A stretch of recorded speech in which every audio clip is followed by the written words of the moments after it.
It's my pleasure today to introduce Linda Miller. Linda Miller is a Master Certified Coach.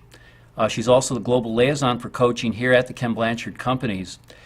Linda's a recognized expert in the field of coaching. I also know personally that you've got a lot of experience with having difficult conversations and teaching others how to be more effective with conversations. Yes. So we're really excited to have you here today with us to share with us how people can be more effective in having specifically quit and stayed conversations with people in their organization.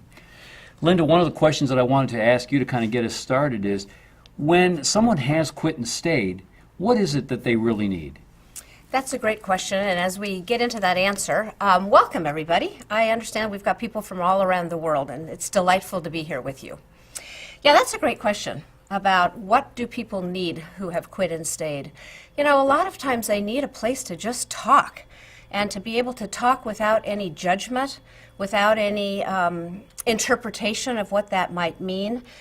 They need to be able to think things through, and sometimes people need to think things through out loud. And so that's a really important need as well. They also need a sounding board. They need somebody who can just be objective with them and allow them to have those few minutes just to talk. So a lot of times they just need to have conversations, which is what we're going to be talking about today. And it's interesting because what people who have quit and stayed get, what they experience, is often not that. They can experience managers or colleagues or peers who want to share advice or want to tell them what to do or want to just show them how to do their job differently. That's not necessarily what they need at all. So there's a bit of a conflict there between what's needed and what they get.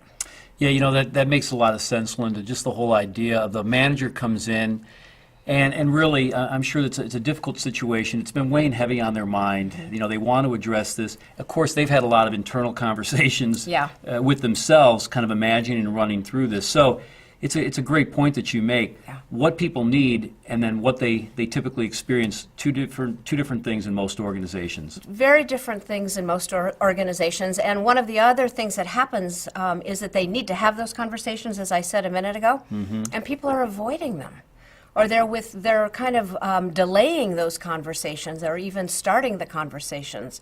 So I think one of the tips that I would suggest even as we get started is, if you see somebody who might be in that quit and stayed category, start a conversation with them. You don't have to be an expert, and we're going to be talking about some other tips as we go through, but start a conversation with them. Be willing to go up and just ask them how they're doing, even to just get that conversation